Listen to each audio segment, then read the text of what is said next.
Lakers target si Andrew Wiggins bilang long-term tandem ni Doncic. Ben Simmons babalik sa Sixers, sinusubukang maibalik ang lahat at kay Embiid. At former teammate ni Butler, hindi na pag-iisipan pa kung ipapalit kay Kuminga. Naniniwala ang LA Lakers na mayroon silang roster na kayang maging banta sa Western Conference. Pinagtibay nila ang kanilang pangako kay Doncic sa pamamagitan ng isang kontratang extension na nagkakahalaga ng $165 milyon. Natapos na rin nila sa wakas ang kanilang paghahanap ng sentro matapos pumirma si DeAndre Ayton at nagdagdag sila ng depensibong spark plug na si Marcus Smart.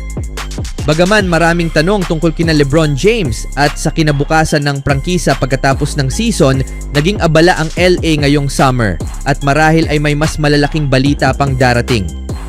Unang iniulat ni Clutch Point Senior Lakers insider Anthony Irwin noong katapusan ng Hunyo na umuusad na ang negosasyon sa pagitan ng LA at Miami Heat para sa isang trade na nakasentro kay Andrew Wiggins. Muling binanggit ni CP Senior NBA reporter Brett Siegel noong Agosto ang kahandaang ng Heat na isaalang-alang ang posibleng trade kay Wiggins na lalong nagpasiklab sa mga haka-haka.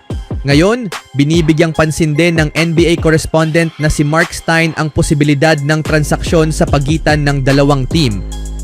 Bit-bit ni Wiggins ang kakayahang magdagdag ng puntos at depensibong versatility na mahalaga para sa anumang team na seryosong nangangarap ng kampyonato. Isa siya sa mga mahalagang bahagi ng huling championship run ng Golden State Warriors at nagdala ng enerhiya sa South Beach matapos siyang matrade sa Heat sa deal na kinasangkutan ni Jimmy Butler.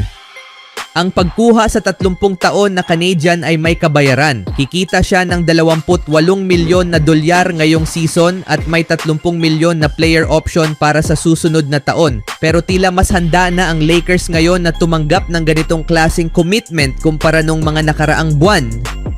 Hindi ko siya ituturing na target ng Lakers bago mapirmado ang pangmatagalang pananatili ni Doncic, pero iba na ang sitwasyon ngayon, ani Stein. Kaya sa tingin ko, may interes ang team kung sakaling magdesisyon ang Heat sa mga darating na linggo o buwan na unahin ang financial flexibility at bawasan ang kanilang payroll.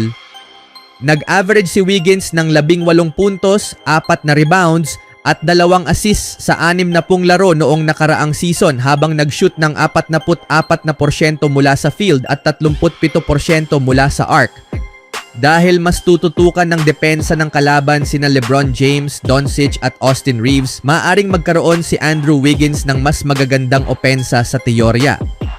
Habang hinahabol ng buong liga ang Oklahoma City Thunder, maaaring ipakita ng Lakers kung gaano sila kaseryoso sa paghabol sa mga kasalukuyang kampyon sa pamamagitan ng pagkuha sa veteranong game changer na ito. Gayunpaman, ayon kay Mark Stein, tila balak ng Miami na simulan ang bagong season na kasama pa rin si Wiggins sa roster. Dapat manatiling alerto ang Los Angeles anuman ang mangyari. Sa sumunod na balita naman, noong nakaraang season, pumayag si Ben Simmons sa isang contract buyout sa Brooklyn Nets upang makapirma sa Los Angeles Clippers. Gayunpaman, labis na hindi nakapagpakita ng gilas si Simmons para sa Clippers, nagtala lamang ng average na 3 puntos, 3 rebounds at 3 assists kada laro sa loob ng 18 laro. Matapos ang maikling pananatili, kasalukuyang free agent siya. Bagamat nagpapakita ng interes ang New York Knicks sa kanya, iniulat na pinag-iisipan na niya ang pagre-retiro sa edad na 29 na taon. Sa kabila ng pagiging number 1 overall pick, matindi ang ibinagsak ng kanyang laro sa mga nagdaang taon. Dahil dito, naniniwala si Jeff Teague na hindi na siya pang NBA player. Sa puntong ito, posible ring pag-isipan ang pagbabalik niya sa Philadelphia Sixers, ang team na nag-draft sa kanya. Kaugnay nito, iniulat ng NBA insider na si Jake Fisher na nagpakita ng interes ang Sixers kay Simmons matapos ang kanyang buyout sa Nets.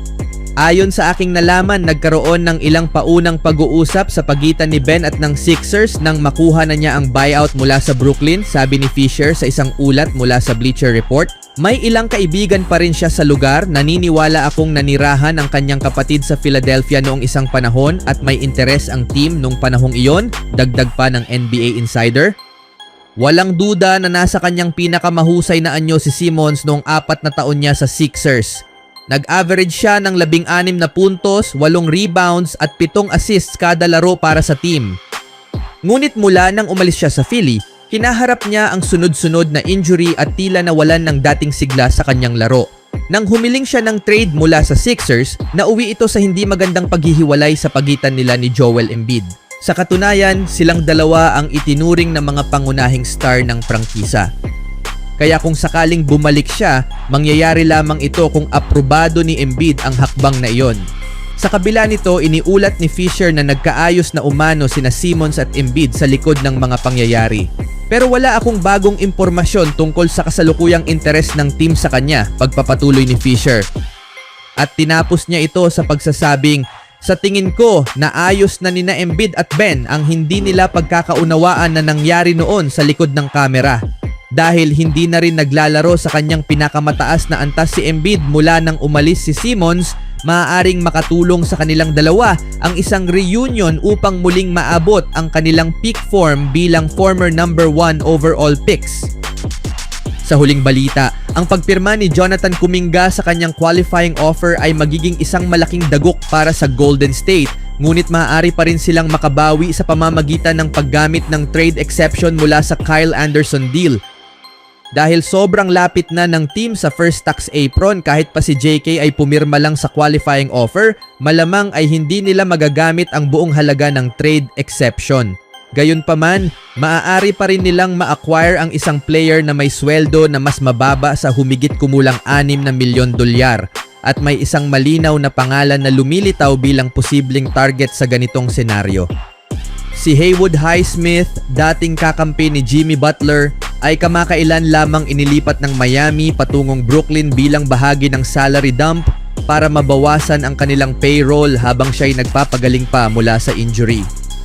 Agad na umalingaw-ngaw ang balita tungkol sa trade nung nakaraang buwan at maraming haka-haka kung saan pupunta si Highsmith kasunod ng paniniwala na hindi siya mananatili sa rebuilding phase ng Nets bago sumapit ang mid-season trade deadline.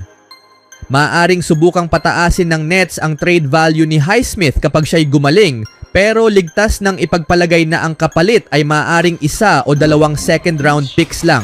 Dahil naka-expiring contract, siya ay isang malinaw at abot-kayang target para sa Warriors gamit ang kanilang trade exception. Kung maipasok ng Golden State ang kanyang sweldo sa ilalim ng first apron, maaari nila siyang makuha nang hindi kailangan magpadala ng player pabalik sa Brooklyn. Ang Warriors ay limitado sa paggamit ng kanilang second round picks, 2 lamang, isa ay may swap rights ng Timberwolves. Si Haywood Highsmith ng Miami Heat, isang solidong rotation player at 3-and-D forward, ay posibleng target ng Warriors.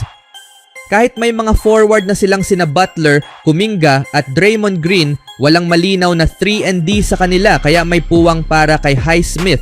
May nauna ng trade history ang Warriors at Brooklyn at umaasa ang team na mas magiging maganda ang resulta ng posibleng Highsmith deal lalo na kung si JK ay pipirma lang sa qualifying offer.